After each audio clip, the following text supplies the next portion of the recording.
jumped around a lot. I did mobile detailing. I did marketing. You know, I started my own Mitchell marketing group. Like that. It was one person, but it was the group. Yeah. Yo, you got to add that. And associates. How did you get your leads? And associates marketing. Real business owner. Whatever your situation is currently is not your forever situation. That's really what real business owners is, man. Like, we don't care where you come from. Where are you going? Our goal and our job is to reduce the mistakes that you have to make or the money that you have to lose. You want to be an entrepreneur, you want to be successful, don't give up. You learn, adjust, and continue to move forward. Welcome back to another episode of the Real Business Owners Podcast. You guys, we've got a special guest today, one that's going to blow your mind. He's a friend of ours. Setting the expectation high right off the bat. Exactly. If he doesn't blow your mind, he'll give you a full refund. That I guarantee you. So, no, we're gonna have a great conversation. Doug flew up. This is Doug Mitchell. He flew up to spend some time with us, mastermind with us this week, as well as he's a part of some other masterminds of ours as well. Like not ours, but similar communities that we're in. And so we've had a great pleasure getting to know you, and he's doing big things, bigger things than I knew, you know? So I'm really excited to talk about your journey today, brother. Well, why is that? Why are you doing bigger things than what we know about?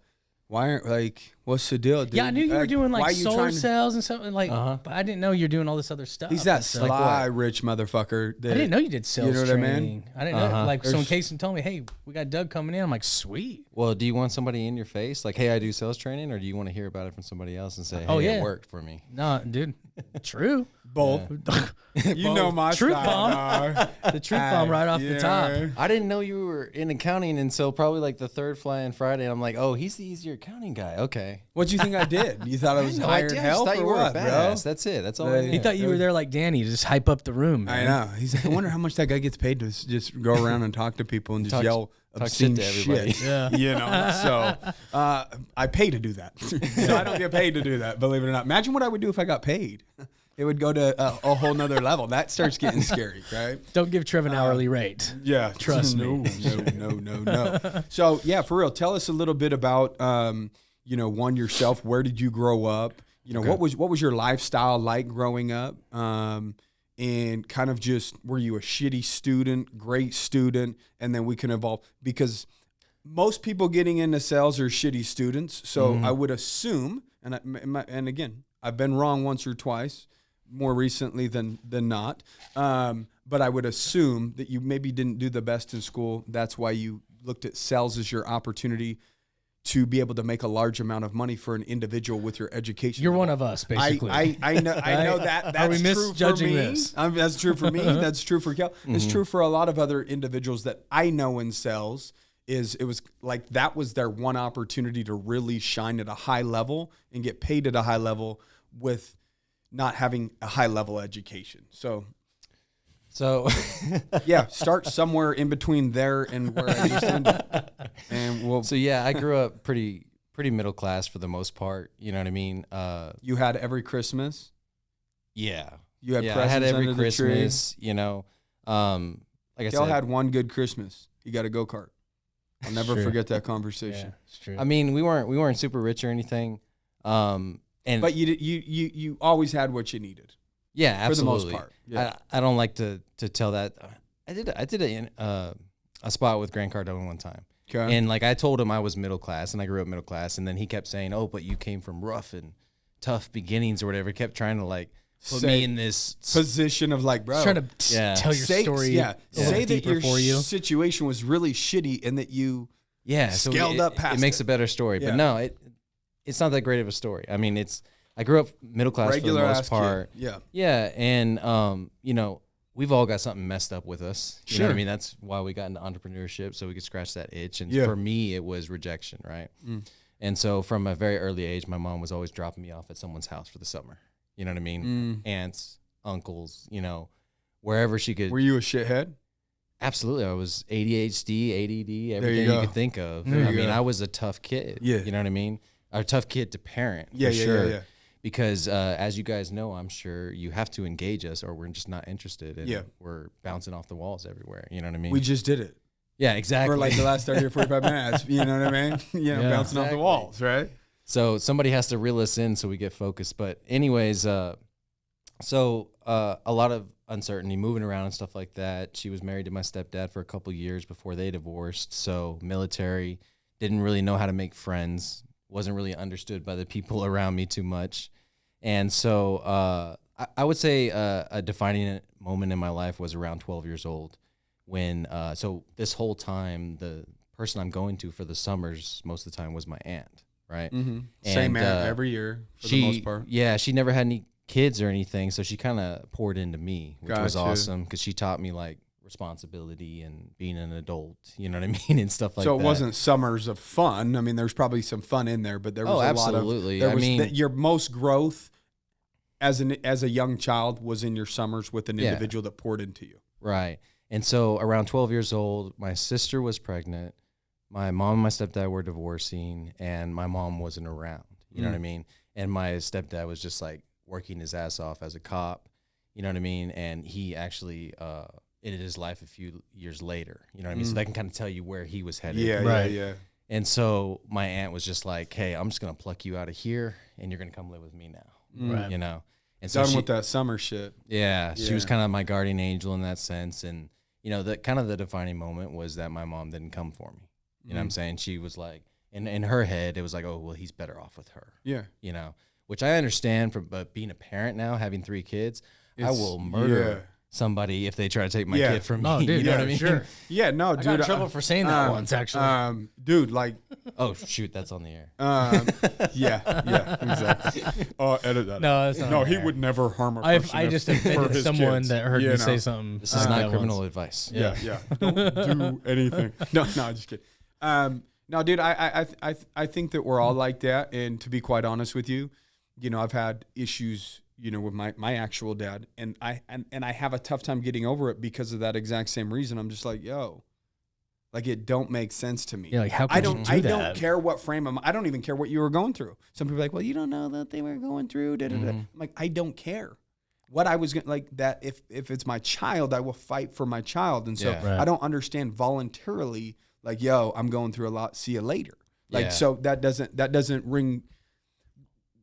But even though they're not who I am as an individual, I don't understand that. Even though they're our parents, they're not wired like us. Even though we get a lot from them genetically, like, dude, we're killers, bro. Like, they're probably not. Like, I don't know him, so I don't know your dad or whatever. But like, he's not. Even though you're your parent, like, you're not them. So like, they might just give up on shit easier. Yeah, you know, they're not. They're not killers. They're lambs in the world. We're fucking lions. You know what I mean? But are we lions because of them?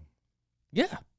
I would say a lot of my experiences is what's helped develop that, right? Like, I want more, I want better, I want to love my kids different. You know what I mean? Well, that's what Tony Robbins says in that damn I'm Not Your Guru, which is an amazing watch. So it's worth a rewatch, in fact. I think I've watched it like 3 or 4 times because it's so impressive. Yeah. But he says the same shit. Like, oh, well, this person was good to you, and you're grateful for that individual, but you're happy with who you are today. So don't you have to kind of be grateful for some of the shitty shit that the other parent did, and actually be thankful that they did what they did in order to create the individual that's standing in front of us today? Like, he goes through that psychology with that individual right in that documentary, and it's pretty powerful to see because it helps you see, you know, a different perspective, the other side of the coin, so to speak. Because it's the same coin, but if you're looking at it from your side, and we're looking at 2 different things, but we're looking at the exact same thing, right? Visually. So one's positive, one's negative. Yeah, correct. So you have to take all the good with the bad, because that's, all you are is a record of the past, and you've developed this catalyst in order to go out into the world and fight like a lion or whatever, maybe because of some of the battle scars that you have emotionally. And some people will say, well, I have these issues, and they'll use it as an excuse or a way out of not honoring some of the potential that they really have in life, because it is a valid excuse. Like, so sometimes people have valid excuses that other people won't blame you for. Like, oh, hey, this happened, so-and-so passed away, or this, or whatever. And you're like, my heart goes out. Like, I'm not going to be hard on a person for not accomplishing something after they've been through X, whatever X is. Again, all they're doing is leaning on that as an excuse or a reason not to chase their potential. And if they lean on that, then they don't feel as shitty about not chasing their potential, because it's because of this, though, right here. But if they don't have anything to point at, then they would have to take a hard look in the mirror and say, The man in the mirror. Correct. So if there, again, as long as you have something to point at to say it's this, you can avoid the mirror. So I got really good at compartmentalizing at a young age. Yeah. You know, I was able to take the disappointment I had from that whole situation and just kind of put it in a box to the corner. Yeah. You know what I mean? And I always kind of was able to kind of engage with what was in front of me. I didn't carry that baggage, and I didn't realize I even had the baggage, honestly, until after my divorce. Yeah. And so, anyway, so I grew up with a chip on my shoulder, and I was, you know, no offense to you guys, but I was a little guy for a long time. You know what I'm saying? So come on, bro. So we were the little guy that made you look like a medium guy. You know what I mean? Get a scale out. Let's see who's going. bigger. Yeah, going into high school, you know, I was like 5'0". I, you know, lost. I didn't grow probably until I was like 16. You know what I'm saying? So I'm still waiting. I'm 37. I grew to 5'6" real quick. It just stopped about 8th grade. You know? I peaked out at 6th, bro. That's what I'm saying. So you were taller than me at one point. Hey, it all evens out. That's what I'm saying. It all evens out eventually. I'll take mine, but whatever.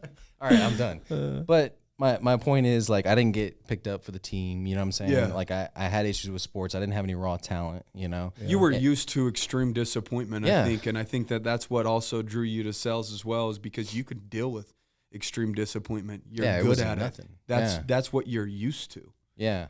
And so going through high school and everything, I didn't really find my tribe, you know? And so I graduated high school, followed a girl to, I lived in, I grew up in Schertz, Texas, which is right next to San Antonio. And then I followed a girl to Corpus Christi, you know?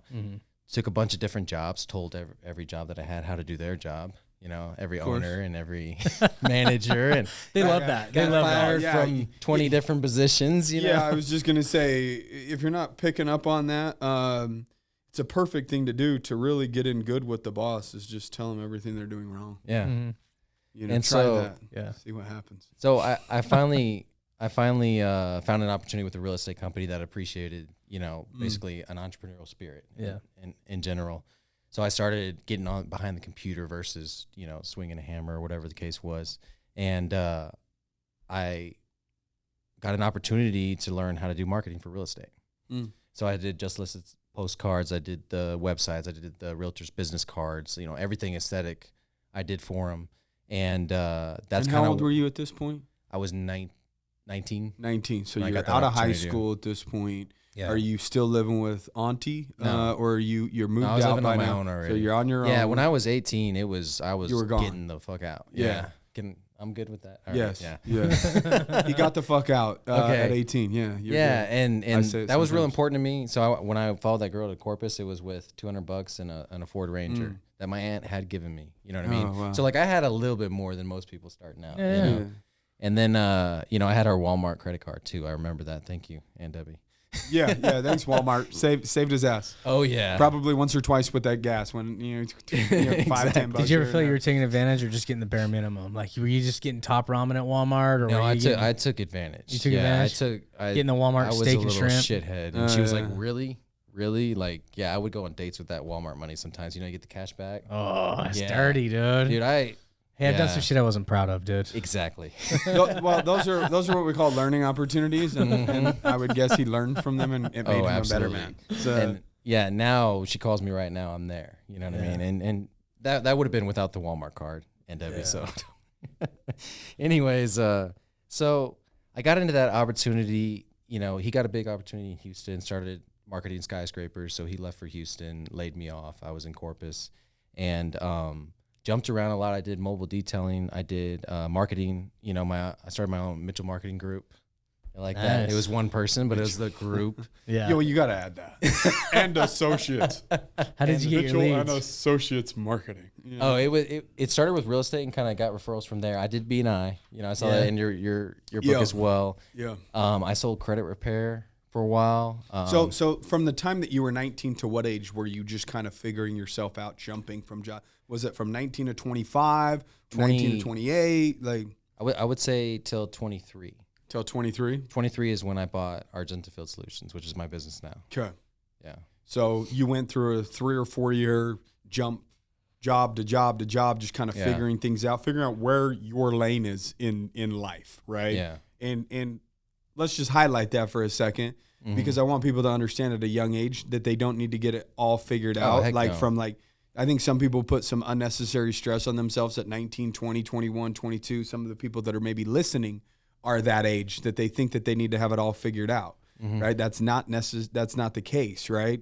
Everybody goes through this weird little phase where you're finding your way to that thing that's going to give you the opportunity, provided you're consistent with it over a long period of time, right? So you found your thing, you were consistent with it over a long period of time, hence it's still your business today. What's, generating your income. And if I could tell myself anything at that age, it would be to take extreme ownership, because I didn't back then. Right. You know what I mean? Nothing was your fault. It wasn't that bad, but it was more like, I think I'm better than I am. You know who the fuck I think I am? Your ego. You had a high ego because I knew I was going to be great. Well, I wasn't great yet. Right. Yeah. Yeah, like you mentally, you're like, dude, I'm great. Yeah, I but know. But you weren't great in that moment. And it's funny when you actually go from having an ego and this, that, the other, and actually starting to become great. It changes. You get humble. You're like, damn, I ain't starts shit. changing. Yeah. You realize, because you have to go through so much shit to actually be successful, that shit usually humbles people. So when you're talking the big game, when you really don't have it, that's how a lot of people can kind of know the pretenders. Like, some people are surprised with some of the stuff that me and Kel have done. They're like, well, you guys are, I wouldn't say quiet guys. I'm kind of noisy. Yeah, but not necessarily. We're only 5, 6, and 7, and 5, 7, bro. Some little tykes. Don't throw a 6 up in my shit, man. But yeah, no, we keep it chill so that people don't fully understand to what level we do what we do. But I also, when I made $120,000 a year, nobody could tell me shit. I was the fucking man. You knew it all. Yeah, exactly, I knew it all, son. I'm making more than people that are older than me, because then you're looking for ways to find a sense of pride and feed your ego. And you look for I bet I make more money than that person and they're older than me, and it makes you kind of feel good just for that. But that just is a huge level of immaturity. So if you're an individual listening to that right now, and those are thoughts going through your head just because you make $80,000 a year, $100,000 a year, 150, 200. Humble your ass. No, just stay on the path that you're on. Well, you'll be humbled. Yeah, you will. You will not also continue at a high level. Account for inflation. You know what I mean? Yeah. So when I was a marketing manager, I made $30,000 a year. You know what I'm saying? But I was rich.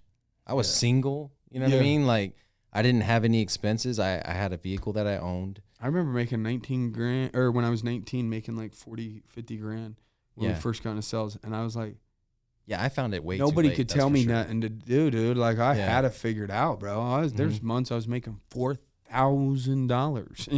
I thought I had it figured out because I was wearing slacks to work and everybody else was going to school. You know what I mean?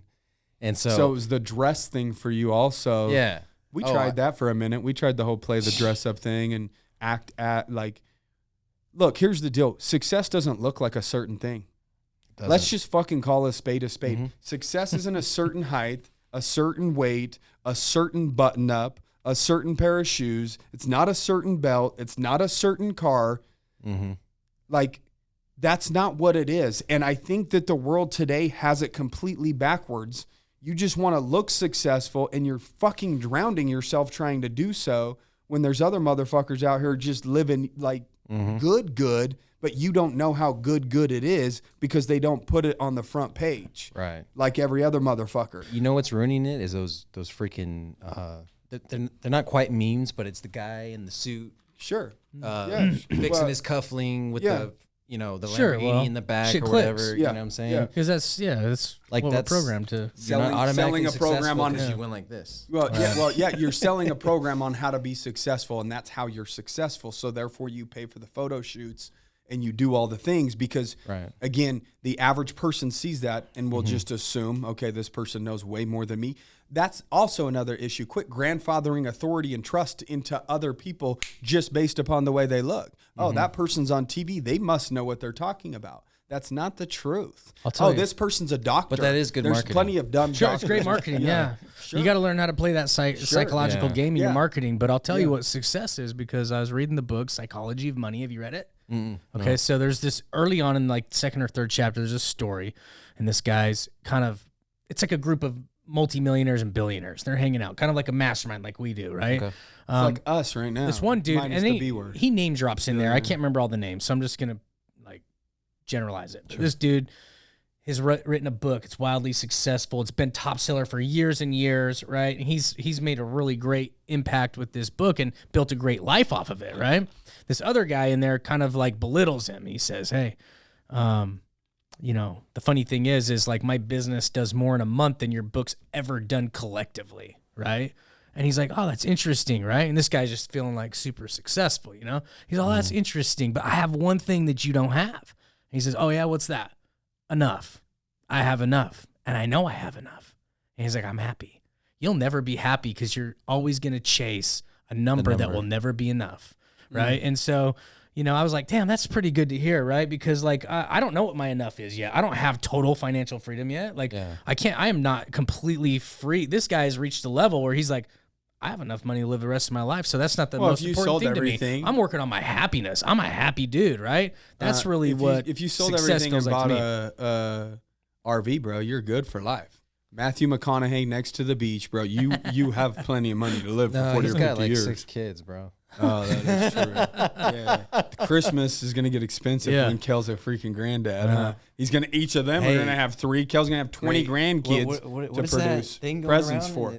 It's so true, and you were alluding to it earlier. It's like, oh man, complacency, harsh times create great men. Oh yeah, a lot of guys have been saying easy that. Times, right? Yeah, that. I mean, strong it's men true. create weak men at the end, right? Yeah, you're creating easy times for your kids. So you gotta create some adversity almost for your kids. You know? Well, dude, it's actually a known fact down to a biological level that we actually need adversity, and it's a proven fact that like our bodies, we have to give it things that it's resistant to just for the purpose of it to fight back.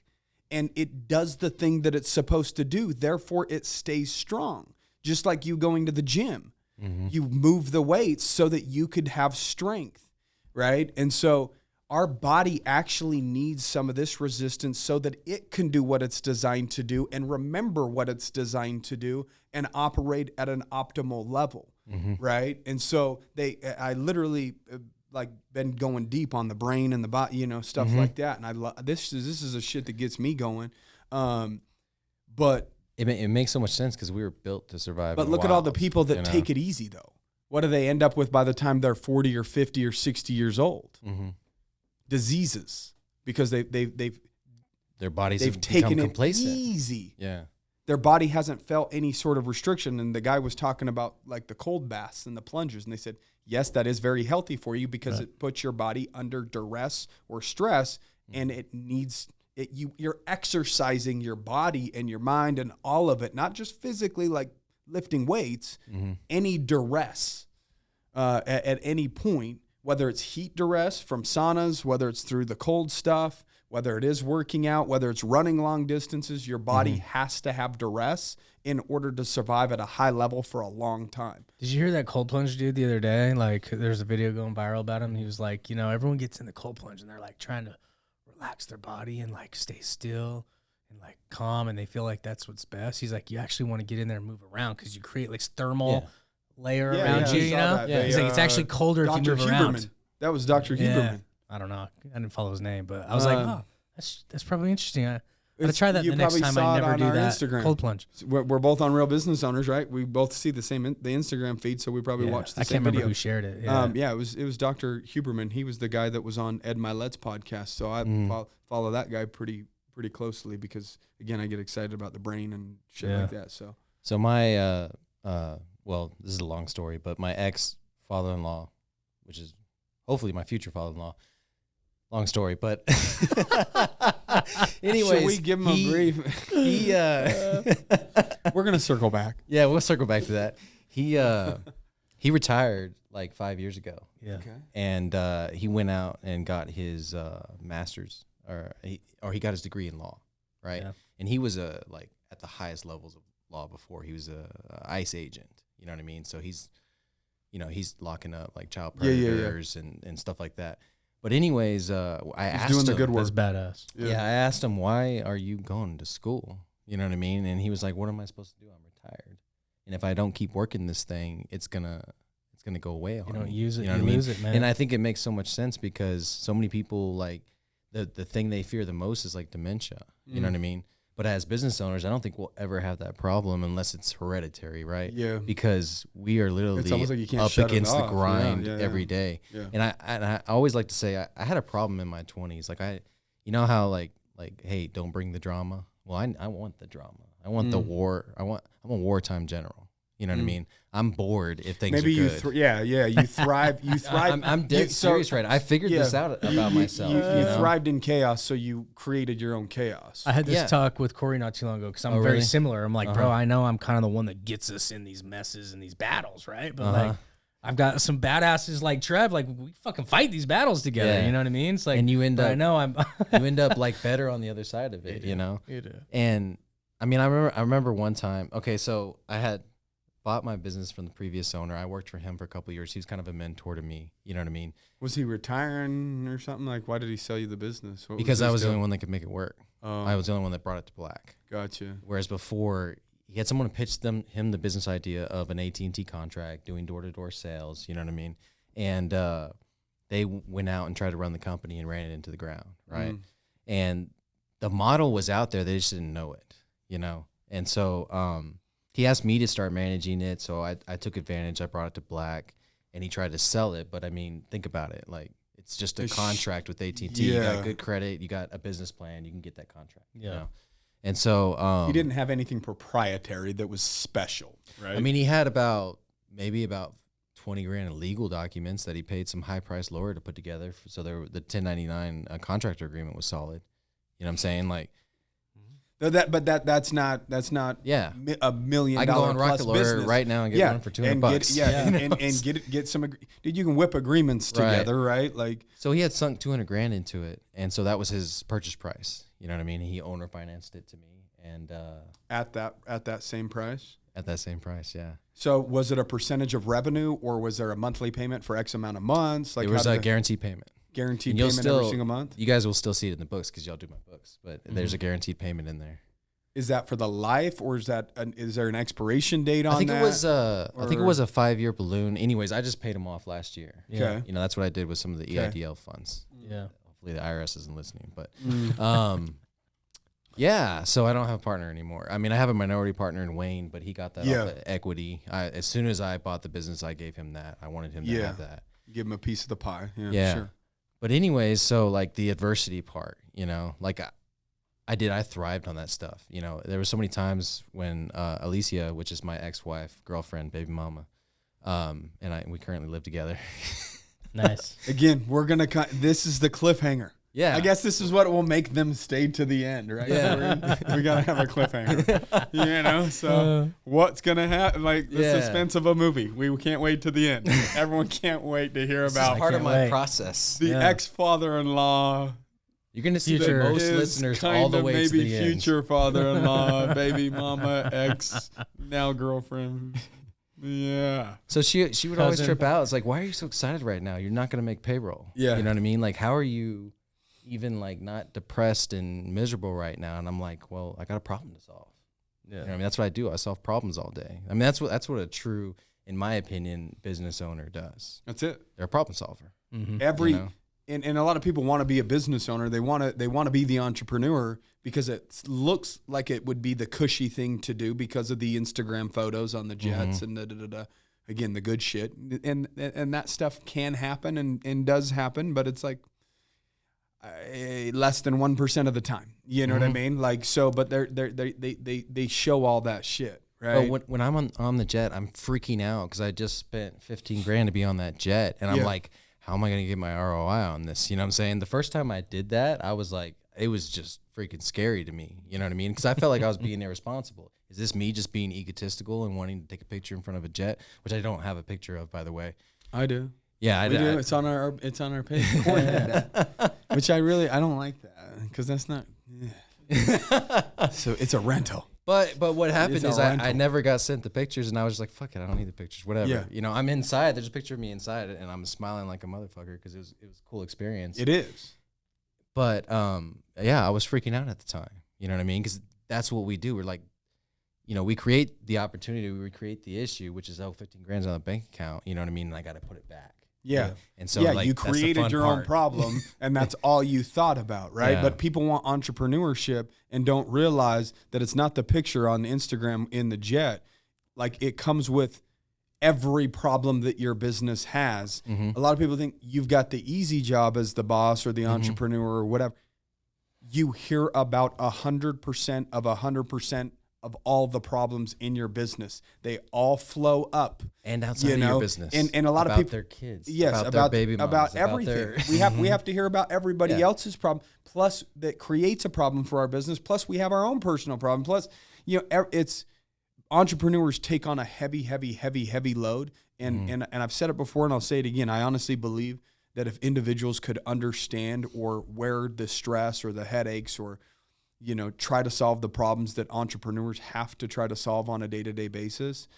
If they tried to wear that cap or, you know, walk a mile in those shoes, however you want to put it, for even a month, I honestly think then you put them back in whatever situation they were in prior, they would be operating at a completely different level, because they would be like, holy shit, it's that difficult to operate a business. Like, I should be going above and beyond to try to ease the stress and the burden, because most people will crumble under regular stresses or regular burdens that they experience solo. But we, like you just said, experience everybody's stresses and burdens. Right. And our job is to try to provide to them at a high level. And every decision that we make, we have to think about 60 people, not just myself or one human being, right?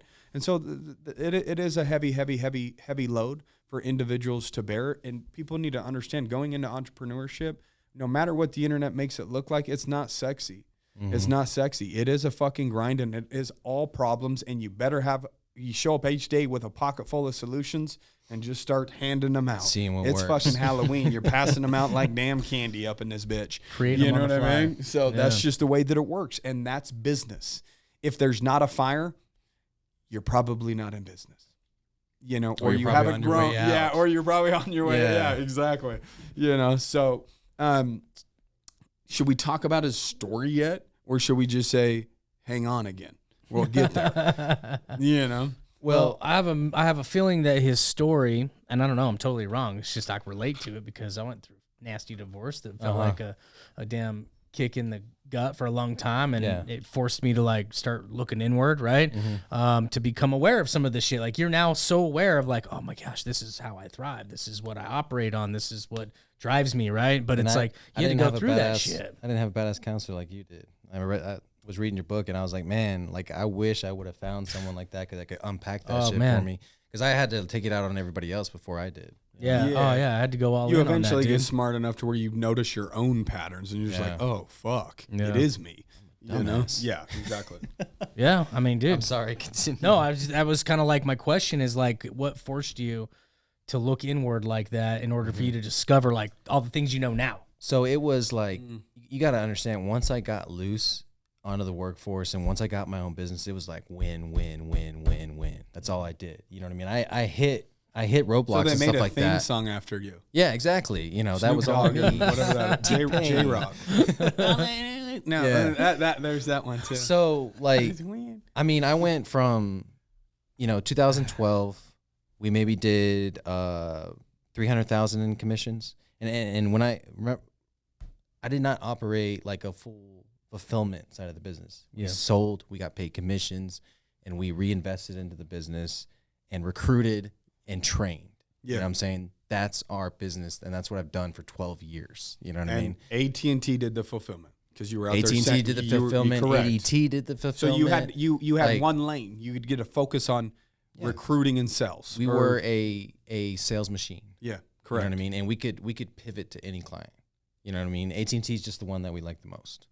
That has continued to take care of us. But anyways, so all I did was win for a long time. So I went from 300,000 to 800,000 to 1.5 to 2.8 to 4.8 all in like 4 years. Yeah. You know what I'm saying? So I had the wife, I had the 3 kids, I had the house, you know what I'm saying? Like I was killing it by all means. And I was exactly what I thought I was supposed to be. I was the opposite of my parents. So yeah, if you wrote everything on paper and you just looked at it on paper, everything looked real good. Yeah. Dougie Fresh over here making X. Yeah. He's got the house, he's got the lady, he's got 3 kids, everything on paper's stacking up, bro. I got I'm going to Cowboys games in the suite, you know what I'm saying? Like we're taking trips, I'm paying for everybody's dinner, you know what I'm saying? You're like, that guy. That's where I found my value. You know what I mean?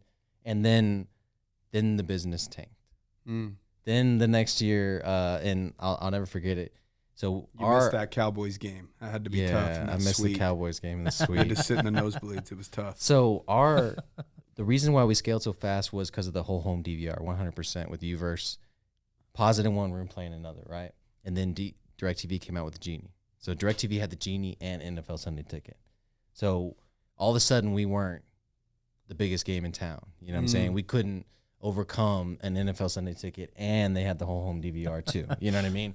And so everyone's got their own problems, bro. As we started to adapt to that, own Vietnam. A lot of my guys got sifted off to DirecTV, got recruited away to DirecTV. So they were looking for the easier sell because they were like, oh shit, well, that's higher the commission. Sell now. Yeah, because it's a 2-year contract. It's putting a satellite dish on your roof. It's a bigger commitment, whereas AT&T was like I don't even think it was a contract at the time. It was just a yes. And so they were able to pay double. And so I had to deal with double the commission, and so my guys you had to away. think about you maybe potentially converting over.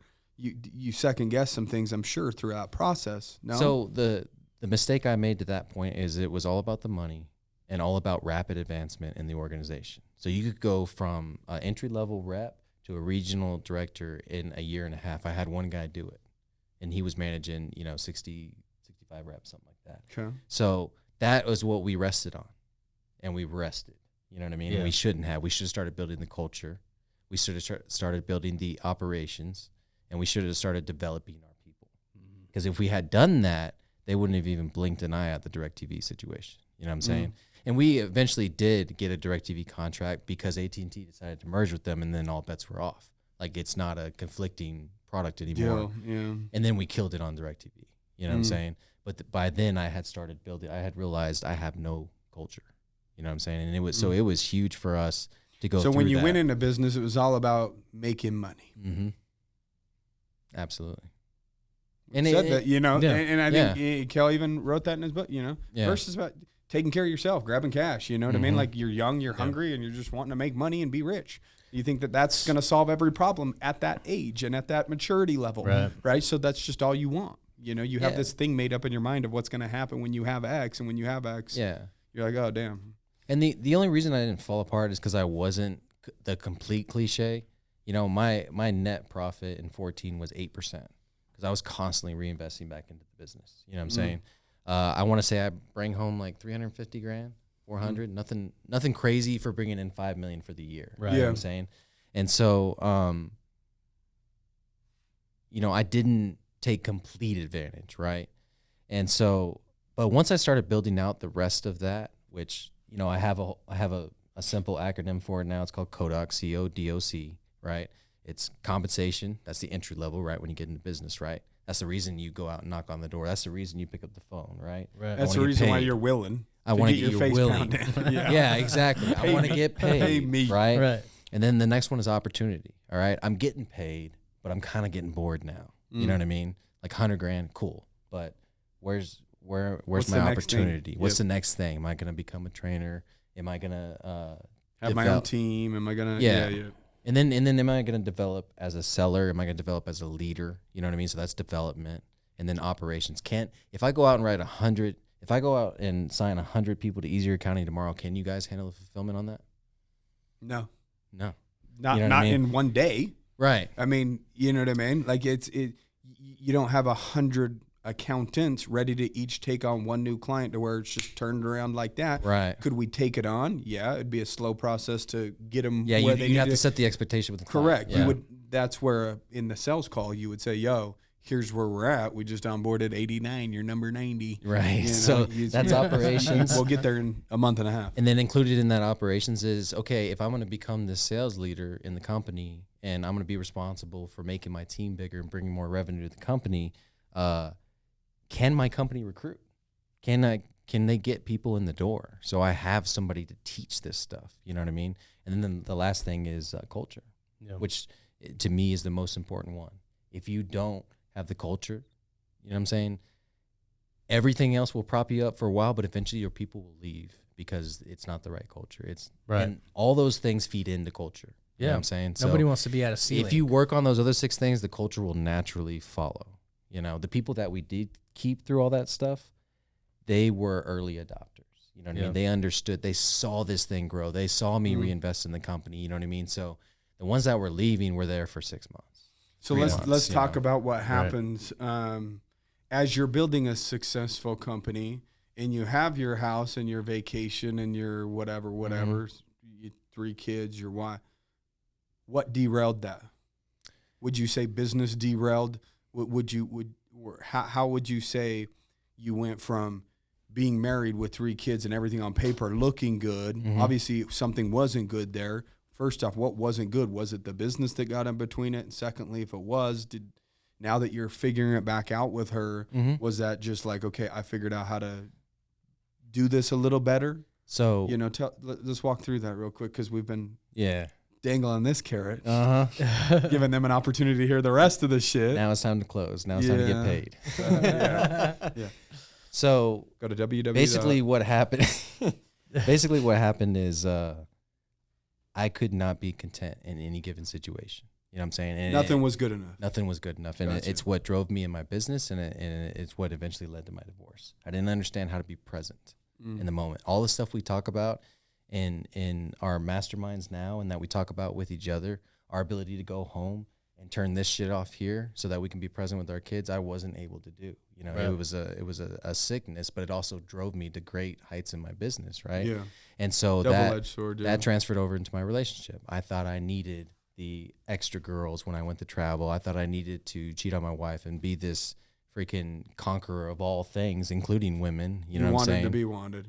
Yeah, exactly. And that could be the subconscious thing playing in your mind from what it was 100% mommy issues. Mommy dropped you off, and oh boy, wanted to be wanted by a female. Yeah, you know what I mean. That's the subconscious thing that's going playing in his mind at that point. What happens when you're not content and your mind gets quiet? The hotel room gets quiet. You know what I'm saying? When there's not a problem to solve. Yeah, you know what I mean. Like you go and create and you're stuck. Yeah, you go and create something you don't need. Like, I got to get myself into some trouble here. Yeah, exactly. And that's what I did. You know, and so I went through that for about 1.5 years. And then I helped her uncle launch his church. And so then I was convicted, you know what I'm saying, every day being this freaking hypocrite, this, farce. I don't know, what is it called? This, it starts with an F. It's fake, you know what I mean? And eventually I had to go up on the stage and give my testimony, and I couldn't do it without, basically asking for forgiveness, without admitting to God that, hey, I'm sinning every week, that I go out of town, you know what I'm saying? And then I gave my testimony, and I never did it again after that. And so, but I didn't tell her. Yeah. You know what I'm saying? I was like I said, remember compartmentalizing when I was younger? Right. I was really Stuff good. It away. I was good at being bad, right? You had some dark spots that you could hide shit. Absolutely. Yeah. Just put it over there and it doesn't exist. Yeah. You know what I mean? Yeah. And so I had to, I held on to that for a while, and eventually, can't even remember what it was. It was like an old email or something that I used, and she asked about it, and then she just got the fire hose. I just unloaded everything on her. Yeah. And no woman is ready for that. Right. You know what I'm saying?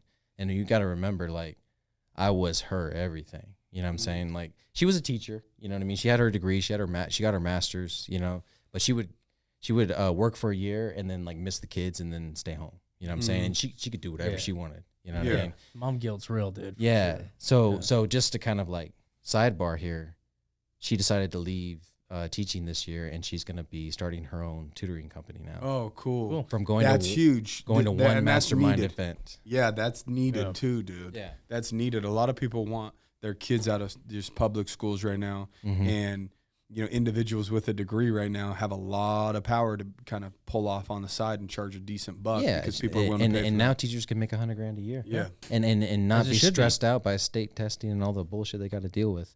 So not to deal get with too kids, off. they should get $250,000 right a year at least. Yeah. I mean, especially like 30 of them at a time. Dude, she works. I barely handle my own family. It's a great business. She works way harder than me right now. Yeah. I get paid for the decisions I make. She's physically She's there in the shit 60 right now, hours a week. doing her thing. Yeah. So respect to her. Yeah, for sure. So anyways, for 3 months I did everything I could. And this, what was his name earlier? You're saying I need to talk to him because he's in the middle of the shit right now with his ex. Ty. Yeah. So this is what I did. This is how this is what I did right. You know what I mean? I got into the dating and that was all wrong, right? But what I did right is I gave her everything that she wanted, and I mean within reason. She was a reasonable person. Okay, so she wasn't looking to take you to the cleaner. She's like, yo, I Right. just need enough to survive. Like, Yeah. pick me up. And so, you know what I mean? I paid her full support, you know what I'm saying? But I never got put on child support. Yeah. I told her I'm not going to have the state tell me to take care of my kids, you know what I'm saying? Yeah. And so I was like, that transfer will be there every Yeah. Friday. The one Friday it's not, you can put me on child support. But until then, it'll be there every Friday. Yeah. You know what I'm saying? And it was weird because through all of this, my business did amazing. And I was maybe there for 20 hours a week. You know what I'm saying? And so that was kind of, I felt like God, like, hey, you're doing the right thing. You're about to go through some shit. You know what I mean? But I got you on this side. You know what I'm saying? So that whole time, I didn't use the kids against her. She didn't use the kids against me. Right. We had a stellar co-parenting. We could write a book on co-parenting, I feel like. Yeah. Because we did that for 2.5 years until we started dating again eventually. And the only reason we were able to do that because she had finally forgiven me. Because we had tried to reconcile like 3 or 4 times before that, but she hadn't forgiven me yet. She wanted to be with me. Sure. But she still didn't know how to get past it. And then same thing. You know what I mean? She started praying again. She started going to church again. And eventually she got that conviction from God. She was with somebody else. I was with somebody else. And then we came back together. Co-parent back to companionship. Yeah. There's the name of your book. Yeah. Companionship to co-parenting to companionship. If you'd like to go through these phases. And maybe that's why we were such great co-parents because we never stopped loving each other. Yeah. You know what I'm saying? Like, there was something still back in the back of both your minds and hearts where no matter how much we told our girlfriends or boyfriends that wasn't the case. Yeah.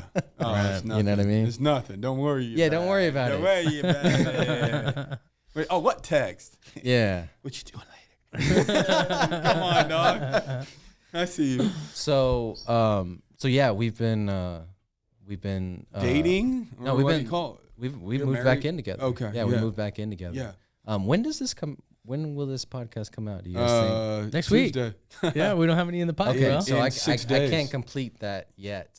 I'll tell you guys afterwards, but I can't put it on here yet. Oh, you're gonna go to Vegas and send it? No, nothing like that. Yeah. He's just gonna get one knee dirty soon, though. You know? So yeah, we You've we live together. reconciled, You live together. How long have you lived together for now? Where are we at? March. So it's been 15 months now. Oh wow. Yeah, it's been 15 months now. Yeah. As soon as we decided we were going to be together again, like it's like, yo, let's just get back to it. Yeah, this is and we didn't want to be away from our kids half the time anymore. You know what I'm saying? So like that's the biggest thing. That's the biggest thing that's changed out of all that is, one, I became a way better father because of the divorce, right? Because now, like, oh shit, it's not about having all this shit and checking off the boxes. It's about spending genuine time with my kids. Because there were times where you weren't able to spend times with your kids. Yeah. So now you have a different perspective. Like, yo, I've lived before where I've spent half the time. Mm-hmm. So maybe you absolutely appreciate it that much more, and so you act differently. Obviously, there was a big pattern interrupt there in your life, and it made you appreciate things from a different perspective. Right? Yeah, and so my decision making changed. It became the kids, and then the business, and then everybody else. You know what I'm saying? And so because it was that way, it just got me in a different frame of mind. And then all of a sudden, I'm present. Where does your wife fit in? What's that? Where does your wife fit in? Oh, I'm not married. Oh yeah, there's the kids and business and everything else, dog. I mean, when I was divorced, you know what I'm saying? So that allowed me to be present with my kids. Gotcha. For the first time Gotcha. in their You're saying lives. when you were in the middle of the co-parenting. Yeah, thing, when I was doing the co-parenting it was thing. kids, then it was the business. Yeah, exactly. And so it helped you realign what was a priority instead of the business and then family. Yeah, and so I became a way better father. So now it's like when I'm home, I'm home. You know what I mean? We have family core values. I've instituted a lot of stuff that I've learned in these masterminds at home, you know what I mean? So that I'm actually present, and it's made things so much better, and that you know, inability to be content doesn't exist anymore. You know what I mean?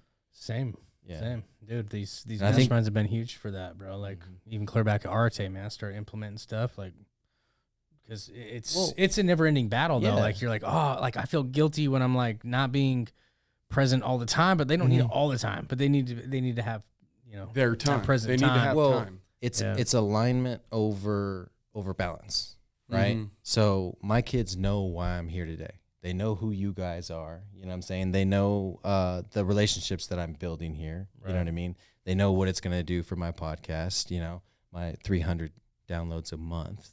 You know what I'm saying? Yeah. Podcast. Not anymore, bro. Everyone go listen to Doug's podcast. You know? So, and they also know I'm cutting my teeth on you know, my future endeavor, which is team sales consulting. Yeah. You know? And so You feel like that's more your passion. Absolutely. Yeah. Dude, I was so excited listening to y'all's guys' sales calls. I mean, I was just like, oh man. I can't wait to I've already see got the presentation with the crew I've tomorrow. already got a curriculum. I call it curriculum now because she's a teacher. We hired you, right? You're gonna do No. training? No. This is like Oh, Kason was saying, just like, for hey, I want to funsies. hire Doug. And I was like, cool, do it. no. This is a huge opportunity for me. So I definitely want to get value We're back. some guinea pigs. You've done this before, though. Yeah. You've done this before, and you've been successful at training sales teams at a high level. Guys, here's the deal. Here's what happens with a lot of companies. You get into a certain rhythm, and then you just kind of stay there, right? You stop pouring time, money, or energy into the team, but yet you want your team to continue to get better and pump out more numbers. And why aren't we increasing? Well, you're probably not dumping any time, money, or energy into that department in order for them to increase their knowledge or their skill set or whatever it is. I mean, some sales reps obviously will do it on their own. You know, if they're rare. They are rare. Those are unicorn. Again, that's there's always the rule, and then there's the exception to the rule, right? So some people will just self-educate because they're so motivated to get to the point of a high income. Yeah, and they so usually leave your company. Yes, they'll be doing their own thing shortly. Yeah. So enjoy it. Why it lasts. But again, people should be pouring into the, like when we did the Arte thing, we'd take our book of notes and we'd come back and we'd open it up and we would then try to teach it to our team, right? Yeah. And help develop them. But if individuals aren't like us, right, and going to different masterminds, trying to get information to then pour into the team, you know, there's individuals like Doug that go that this is what you do, right? Listen to sales calls. I had fun listening to your team sales calls, right? Like, so this is what he gets excited about. This is what he does. This is his zone of genius, I guess. It's probably the right way to put it, because usually your zone of genius is kind of what lights you up or what you're passionate about, right? Yeah. And so, but the cool thing is what you see here with Doug is he's done a million different things on the way to find out what he's really great at and what he loves doing, right? And so some people need to understand, like, if what you're doing right now is not your passion or what you that might be the vehicle to get you to the next thing, and that next thing might not even be the thing. It might be the next thing and the next thing after that, but each vehicle serves its purpose in order to get you to your thing, whatever that ends up being. You know, and I think too many times people just get off the vehicles a little too quick because they're judging it a little too early. They just want to find their passion or what they love or what they enjoy.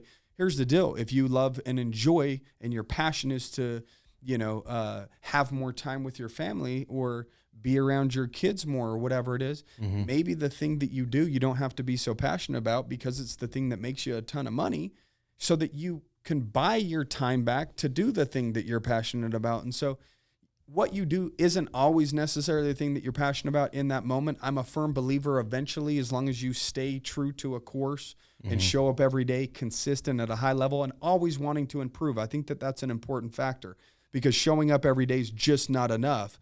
You have to show up every day wanting to improve so that your perspective continues to improve, so you continue to find new things out about yourself and how you react in this situation or that situation, so you can continue to put yourself in situations where you're producing at a high level, because you now have the patterns to be like, yo, if I do this every day, then this is the thing that happens. So I need to do more of this every day, right? Yeah. And so if you're not continuing to improve, then you will not see the shifts that have to happen from one vehicle to the next, right? So if you're just showing up every day, you might stay in the same vehicle forever and never be able to find the thing that leads to the thing, right? So going back to what you said earlier, like, if you're in your passion, you'll never work a day in your life. I don't like that kind of stuff, because it's like, it's too fairy tale. You got to go fluff. through some shit before you get to that that niche. Yeah. You know what I'm saying?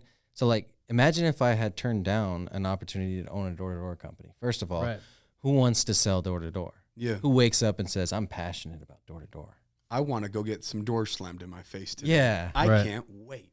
Oh, but what it was an opportunity into entrepreneurship. Mm-hmm. You know what I mean? And that's all I saw. I didn't see the doors. You know what I mean? I didn't see the rejection. I didn't see the salesmanship I had to have or what I had to learn. I just saw, if I do this, I'm an entrepreneur tomorrow. Yeah. You know what I'm saying?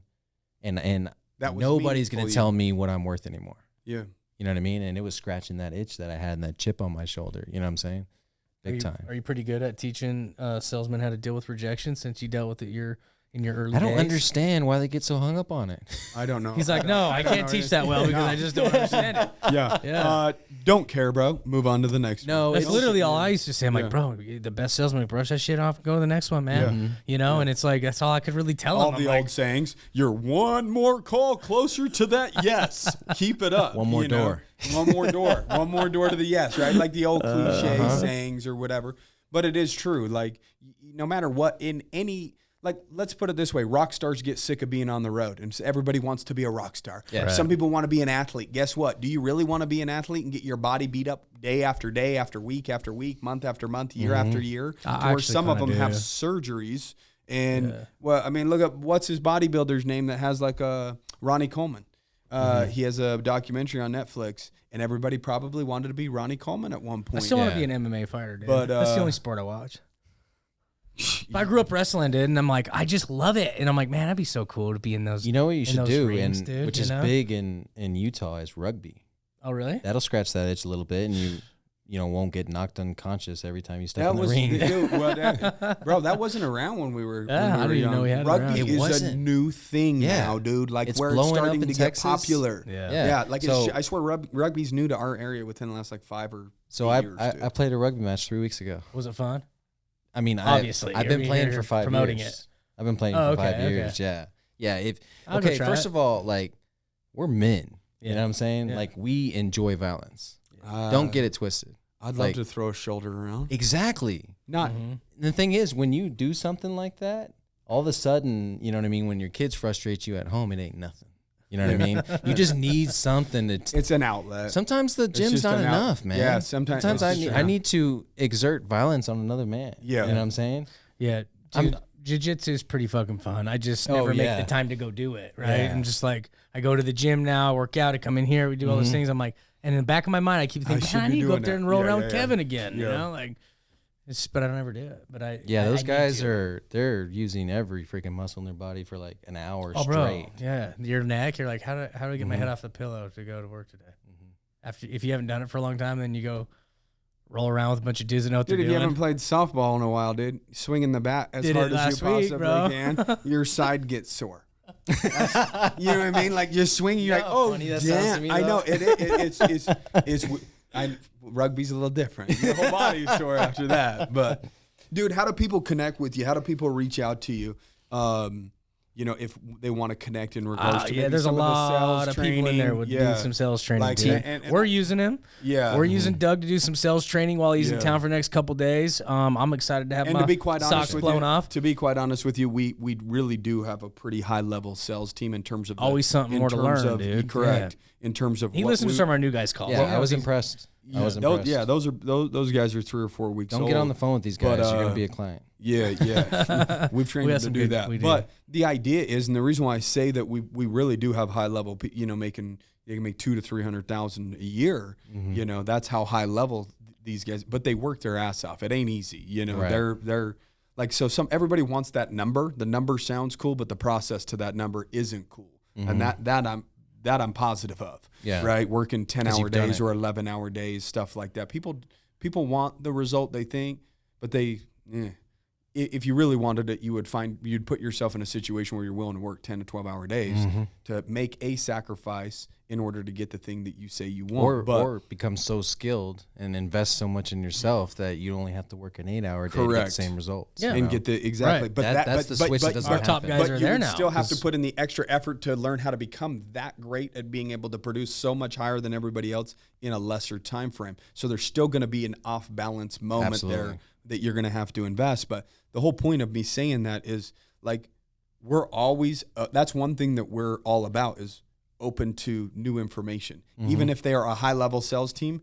you guys need to understand all it takes is one person in our sales team to hear one thing that makes a little shift or an adjustment or a tweak. And most people's sales calls aren't really that off. It might even be something they've already heard, but Doug says it in a way unlocks it for him. And unlocks it. And that's what I was going to say. There's two pieces to it. Yeah. There's, like mom and dad always tell me every day, but then this random person off of YouTube comes in and tells me, and now I believe it. You know what I'm saying? Yeah. So there's that, and that's a less impressive piece. And then the second piece is, you guys are running your business, you're doing your investments, you're out there making it rain, right? You're rainmakers. Right. You know what I'm saying? Are you able to be here every day coaching your sales manager, coaching your salespeople? No. You know what I'm saying? Right. And holding them accountable and looking at it from a different point of view.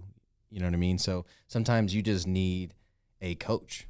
Sometimes you just need a consultant to come in and shake shit up. You know what I mean? Well, bro, we're not, and it's not just sales. Like we don't say this shit just to hype you up. This is like true shit. Yeah. Like, we're even about like investing money into, getting more information to our accountants so that they become better at tax planning. Or like we invest into our departments or in areas to where they can improve their skills or their knowledge level so that they can operate at a higher level. And if they're operating at a higher level, it's going to create more opportunities for them within our organization as well.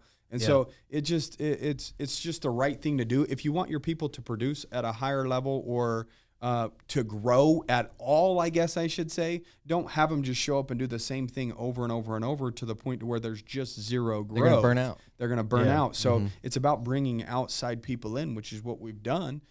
We've even brought people in to speak to our group, and paid money to fly them in and say, hey, rally the troops, so to speak, because we think it is important to invest into your organization and your people in your organization. And so if any of you guys have a sales team or even wanted to, I don't even know if you consult with people for this, because we've told people before, like, if you don't have a sales team, you should have a sales team no matter what you're doing. Figure it out. Figure out a way to do it. Honestly, that's my niche. It's when you don't have one and you want one. That's kind of where I thrive. Gotcha. Because I don't think sales is one of the best things to outsource. We've talked about that before. Like, I'm not saying in all situations, but in most situations, there's these outsourced sales companies. I'm like, I don't know, man. That seems like a really weak thing if you can't build it in house, because that's a driving force of your company. And if you can build it in house, now you have complete control of the customer that you want. Right. You know what I mean? There's so much control when you're pressing on those metrics with your salespeople. You know what I'm saying? And you can get the exact customer you want versus, you outsource and you get whatever they send you because they're trying to earn a commission. So if you need a sales team or you need to improve your sales team, it's worth it. Doug's the guy. Yeah. TX Biz Dad on any social media, and then txbizdad.com. Yeah, teach you how to slow cook a mean roast too, or just jump on the podcast. Slow. You ate his roast, bro? No, but they look delicious though. I've smoked a few briskets and a few pork shoulders and stuff. I've seen I see his stuff and I'm like, damn, that does look pretty juicy. Yeah, he knows what he's doing. Well, obviously, bro, when there's a piece of meat that looks like it's hooked up to IVs because it's poked and prodded and this. He's monitoring that thing while it's cooking, bro. He knows what he's I doing. just eyeball that shit. I slab it, bro. No, I'm not that guy. I'm not that guy. Don't put me in that category. I swear that was you that has like the temperature stick on it and then like a little clip thing. No, that wasn't. No, that wasn't I'm old you. school, brother. You're eyeballing it too? School. Heck yeah. Well, who's on our, I know my shit. Somebody's on our Instagram feed. I use a thermometer. That's doing that shit. So, what's the name of your podcast? Oh, building great sales teams. Who would have thought? Building great sales teams. Building TX Bizdad BIZDAD. TX. And that's on Instagram. You can hit them up on Instagram. Do you prefer Instagram? You prefer Facebook? Do you prefer people going to your website? Wherever. I'm easy. Easy. Just find them however you can find them. And if you can't find them, send us a message, and we'll help you find him. We know where to find his ass. Yeah. So, dude, we appreciate you coming on, dude. We appreciate you flying out a little bit early. We're super stoked being to have a part you of in our the mastermind. To I mean, when we saw your name, that was like a no-brainer. We're like, dude, Doug's the man. He's over. You know what I mean? Appreciate it. But our piles were pretty funny, dude. We had a PMI file. It's like pretty much in. We're in on them. If they're in. They're in. Yeah. You know? I talked to Corey first, and I was sweating. He was like, well, not everybody's getting in. You know what I mean? I was sweating a little bit. I'm not gonna lie. Yeah. Well, he'll teach you how to sell then. Oh, dang. Got a Corey sales machine. Corey is, he is the old takeaway guy. He is he did. His ass came and sat in here. I'm not a sales guy. Nick's just bringing me in, wants me to teach you how I could help you with websites. I'm like, Nick, what? Nick is a sales guy. But I'm like, Corey did all the selling. Yeah. You know? Yeah, that's how we met him. He's not bad. He was with a sales guy, but he sold us. You're the guy. They're the fulfillment? What's the deal? There's a disconnect. Yeah. Hey. So, yeah, he 4 years later. Value, created demand. You know and what I'm saying? And then here he is 4 years later. Still kicking. And then boom, here's the price. You know what I mean? So, no, we appreciate you. We appreciate you coming on. Guys, reach out to this individual if you have any sales problems or even have any sales questions. It might just be a question that he can straight up answer. It might not be like, yo, he's not going to bill you $50 to answer one question. Like, he's a guy of service. You know, we were very strategic about, you know, the type of people we brought into our mastermind. As you can see, everybody's of a high level of service. Absolutely. And if you put yourself in a room where everybody's of service, you're being served while you're serving, and whether you know it or not, somebody's serving you while you're serving, and the whole room has the ability to be elevated. And that's just type of individual that Doug is. So if he can serve you in any capacity, make sure that you reach out to him. Definitely reach out to him, at least thank him for, you know, dropping some nuggets on today's show and giving you his time. So other than that, guys, we appreciate you tuning in, and we will chat your ear off next week. That's right. Peace out. That's right. Thanks, guys.